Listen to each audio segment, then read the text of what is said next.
Estamos anticipando a medida que vamos armando la agenda informativa. Estamos con la visita de Alejandra Arregues,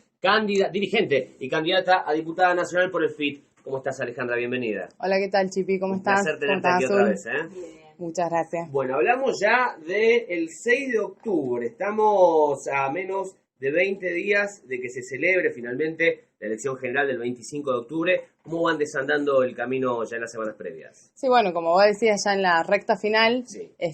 Nosotros venimos, de haber hecho una gran elección el 9 de agosto en Las PASO, acá en la provincia. De hecho, el Frente de Izquierda se constituyó como la cuarta fuerza. Y bueno, después de haber logrado el desafío de renovar y fortalecer el Frente de Izquierda con la emergencia de nuevos dirigentes y nuevos candidatos como Nicolás del Caño y Miriam Bregman, que encabezan la fórmula presidencial de nuestra lista, estamos llevando adelante una gran campaña militante en todo el país, donde estamos llegando a los lugares de trabajo acá en Tucumán, a los ingenios, a los empaques, hasta antes que terminó la zafra, a los distintos lugares de trabajo en el interior, aprovechando también de que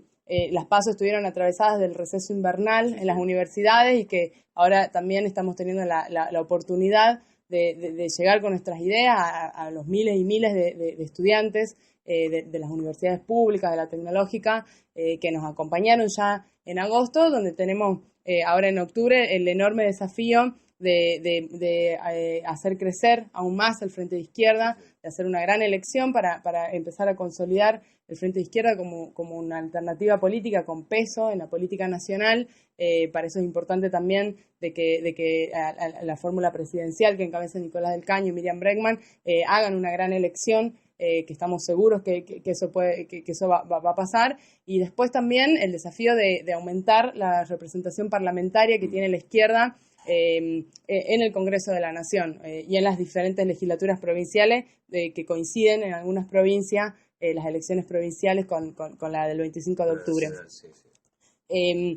Por ejemplo, en Jujuy, donde el 25 de octubre también se eligen diputados provinciales, nuestro compañero Alejandro Vilca, que es un obrero, un trabajador de la recolección de residuos del municipio, está encabezando nuestra lista de diputados provinciales, y de hecho ya venimos también,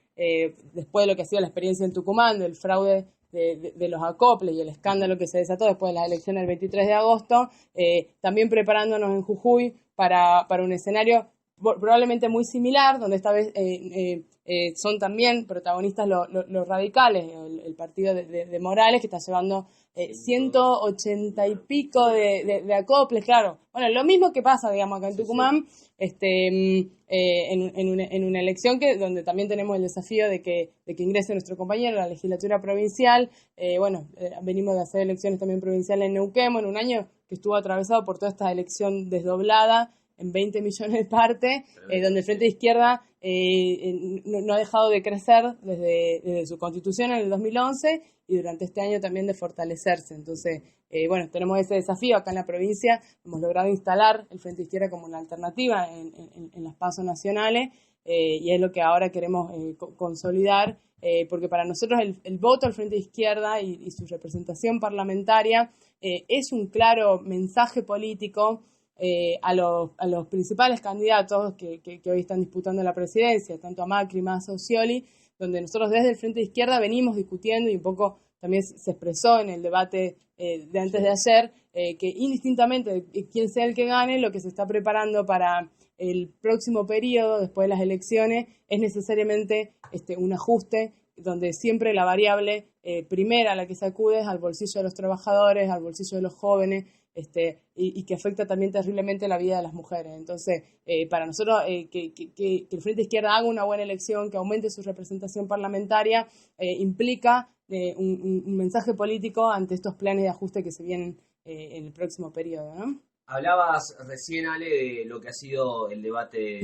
presidencial celebrado en Buenos Aires, en el que ha participado Nicolás del Caño. ¿Cómo lo viste a Nicolás en el debate? La verdad que lo vi muy bien, muy seguro. Nicolás tiene esa virtud de poder expresar en su figura, en su persona, la voz de los trabajadores, de la juventud precarizada, incluso llevó una demanda histórica que tenemos las mujeres, como es el derecho al aborto. Fue el único candidato que lo planteó con absoluta firmeza, la necesidad de tomar medidas para que dejen de morir 300 mujeres por año, que son las que se calcula que mueren por la clandestinidad del aborto, e incluso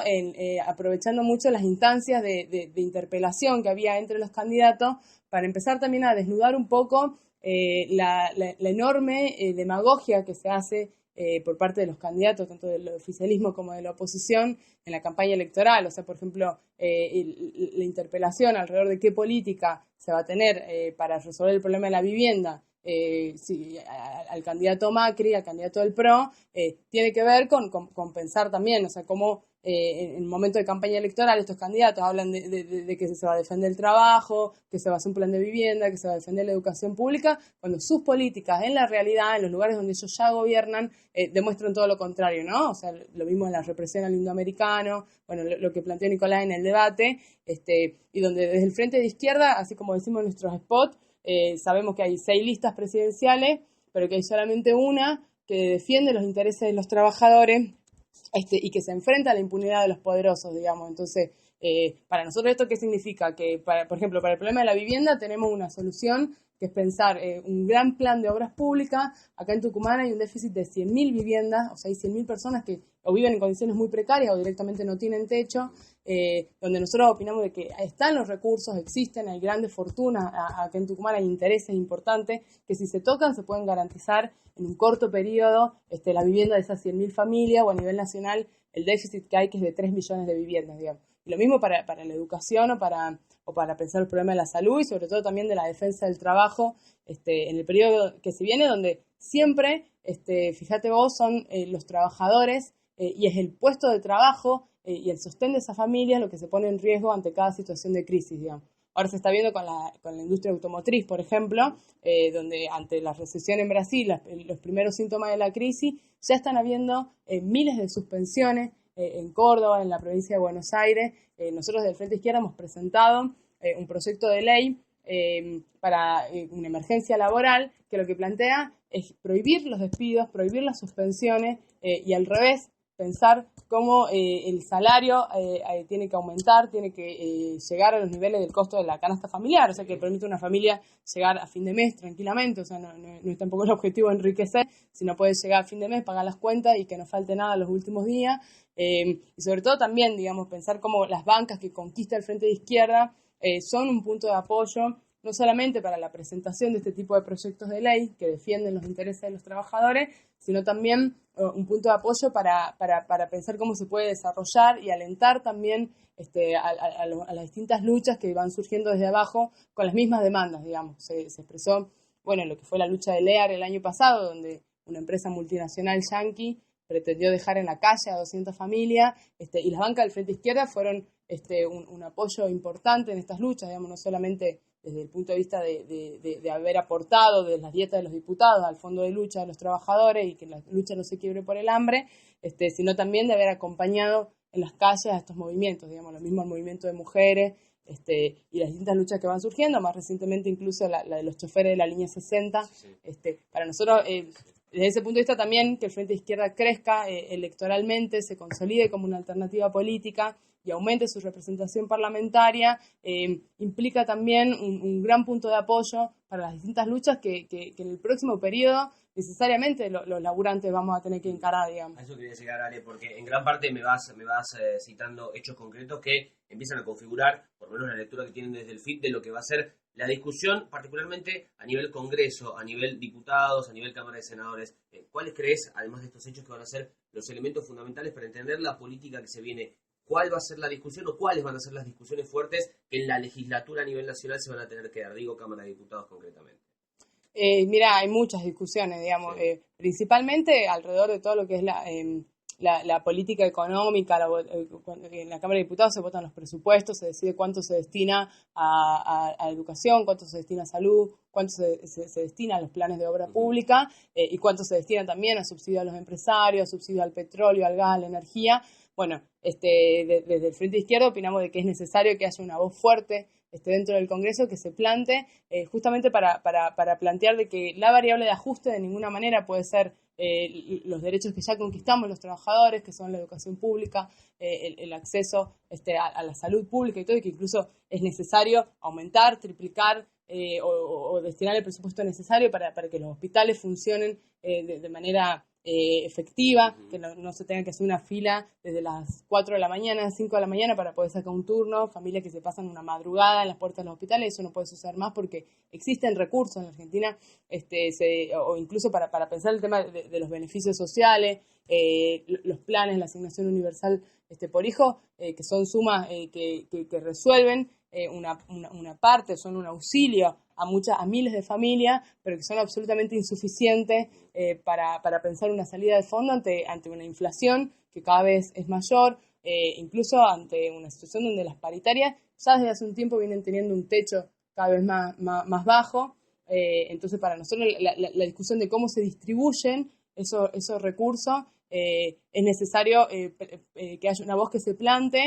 poniendo la prioridad de las demandas de los trabajadores, de las familias trabajadoras, de las mujeres, de la juventud. Después hay otra gran discusión que atraviesa incluso la campaña y cuáles van a ser los principales ejes de la política económica en el próximo periodo, donde tanto Macri como Massa y Scioli y sus asesores económicos en la campaña y sus posibles ministros de Economía vienen planteando la necesidad de una devaluación. Para nosotros una devaluación es la devaluación justamente del salario de los trabajadores, ir hacia un dólar más alto que permita que se sigan engrosando la ganancia de todos aquellos que exportan y que acumulan incansablemente dólares. Para nosotros una devaluación no es de ninguna manera una salida, y es lo que se está planteando, digamos, así como también volver a negociar con los fondos buitre, volver a un ciclo de endeudamiento para el país que históricamente ya se ha demostrado se termina endeudando y hipotecando la vida de miles de personas a raíz de una deuda que se sigue pagando, sigue creciendo, sigue destinándose fondos al pago de financistas internacionales como el Banco Mundial, el FMI, el Club de París, y se siguen postergando las necesidades de las grandes, de las inmensas mayorías, que somos los trabajadores, lo que vengo planteando, digamos.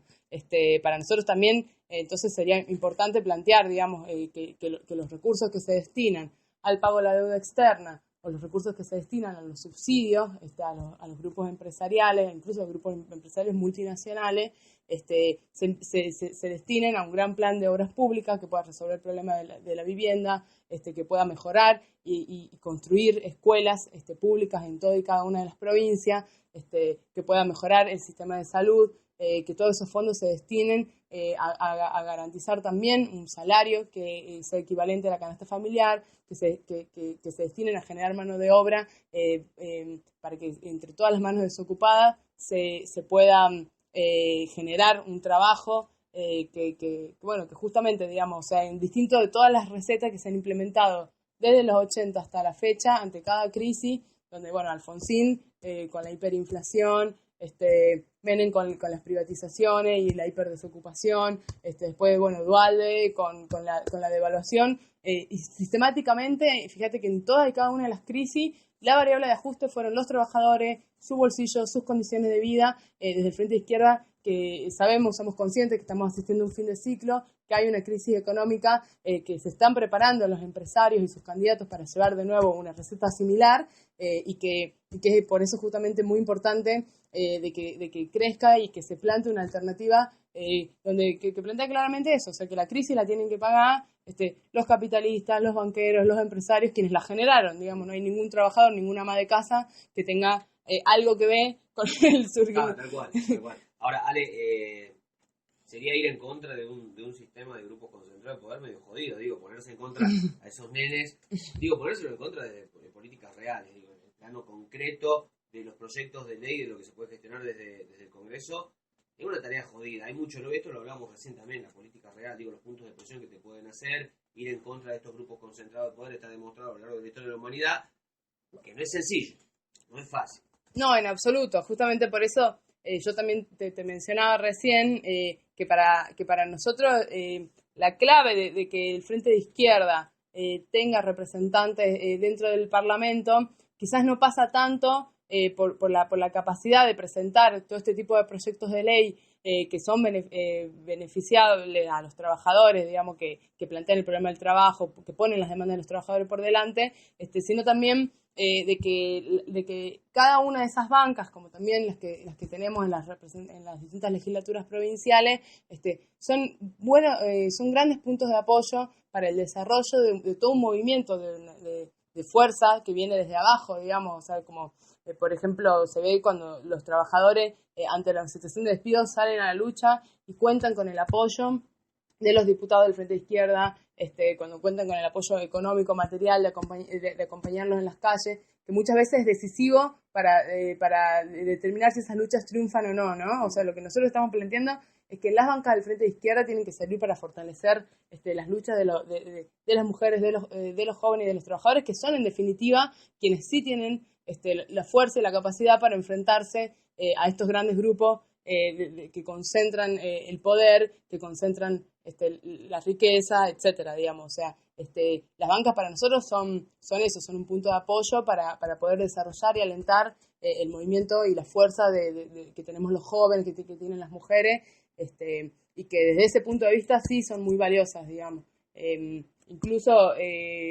también desde el lugar de diputado, como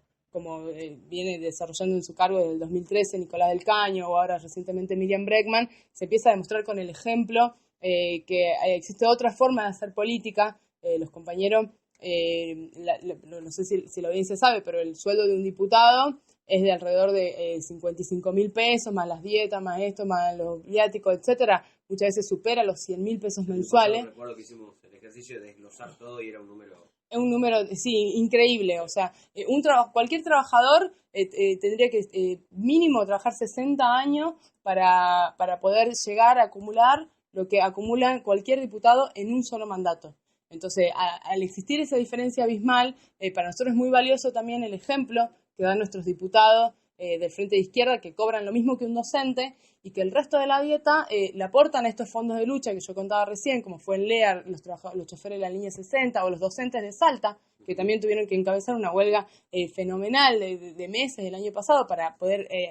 a conquistar un salario que medianamente les alcance para vivir. Entonces, para nosotros esto es un ejemplo porque también demuestra que los candidatos, que los funcionarios políticos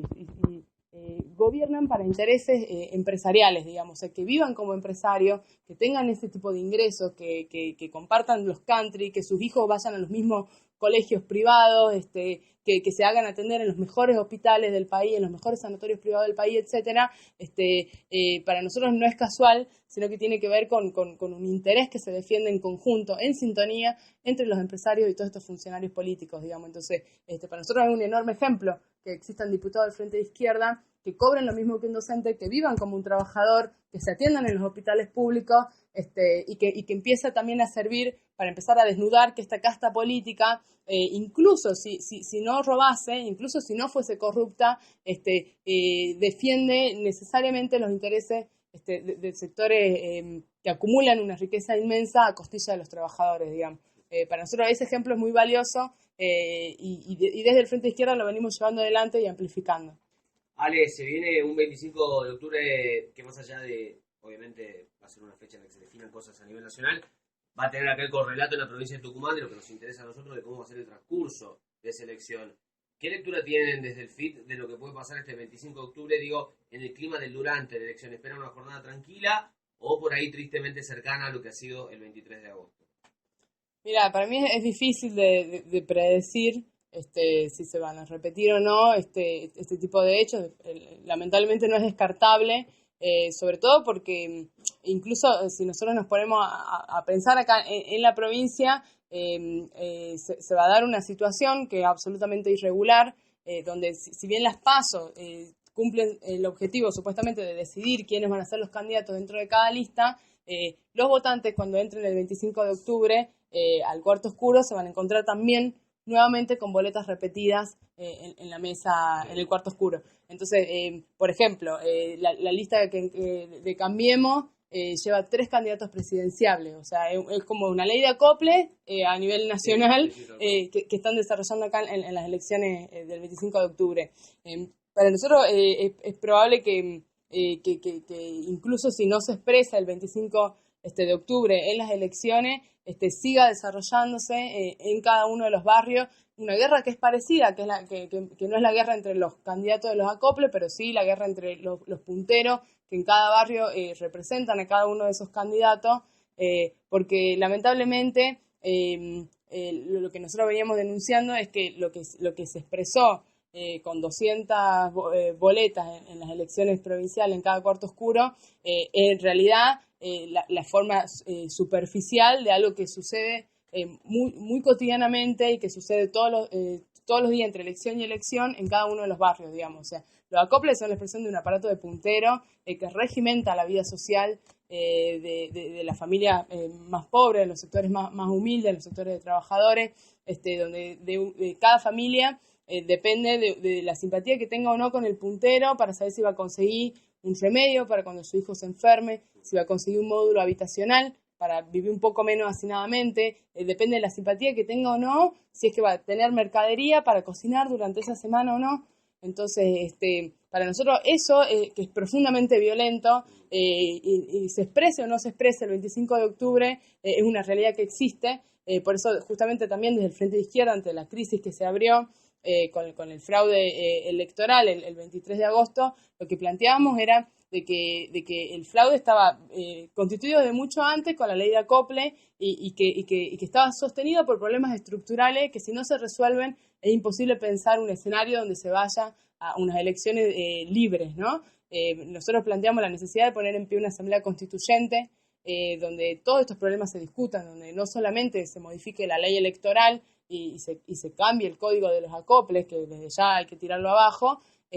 sino también de que esa Asamblea Constituyente discuta cuáles son los problemas de fondo que sostienen estos acoples. Entonces, por ejemplo, que plantee el problema de los salarios de los legisladores, que con esas dietas que reciben los legisladores a modo de gastos sociales se sostiene este aparato punteril que funciona en los barrios, que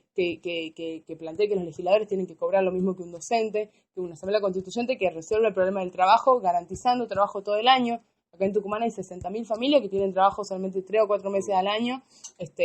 y en ese tiempo generan una riqueza y una fortuna enorme que le dura todo el año a los Luchi, a los Budeguer, a los Rochaferro. Entonces también pensar la necesidad de tocar esos intereses para garantizar trabajo todo el año y un salario y obra social para los trabajadores golondrina. También que plantea el problema del trabajo en negro, etcétera, etcétera, que son discusiones centrales que mientras no se modifiquen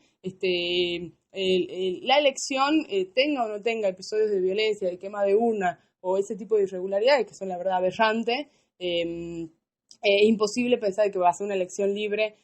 donde se exprese la voluntad tanto de los sectores más humildes.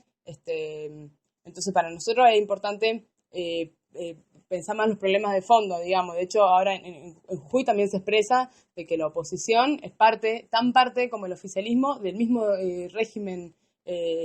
feudal que hay en muchas provincias del interior, y que incluso tanto el oficialismo como la oposición ya en la campaña electoral se ha demostrado que están atravesados de decenas de casos de escándalo de corrupción, miembro vudú, los acoples de Morales, los acoples de Mansur, los acoples de Cano, expresan de que son parte de esta misma casta política que yo te mencionaba recién, que en definitiva se presentan las elecciones para pensar cómo van a gerenciar ellos los negocios de los grandes capitalistas. Desde el Frente Izquierda nos presentamos a las elecciones para presentar una alternativa propia de los trabajadores que ponga por delante las demandas de los trabajadores y la necesidad de organizarnos para conquistar nuestros derechos. Alejandra, siempre es un placer dialogar con vos y nos encanta que el que está del otro lado tenga esta posibilidad. Nosotros invitamos a todos. Algunos también, viste, tienen el florito, algunos no quieren venir y dicen, no, mirá, ¿para qué vamos a estar hablando? Sí, porque hay que hablar y hay que dar testimonio. Y la gente necesita esto, escuchar las voces de los jugadores políticos de cara al proceso electoral del 25 de octubre. Alejandro, muchísimas gracias y todo el éxito para el 25. Muchas gracias, Chipi, muchas gracias.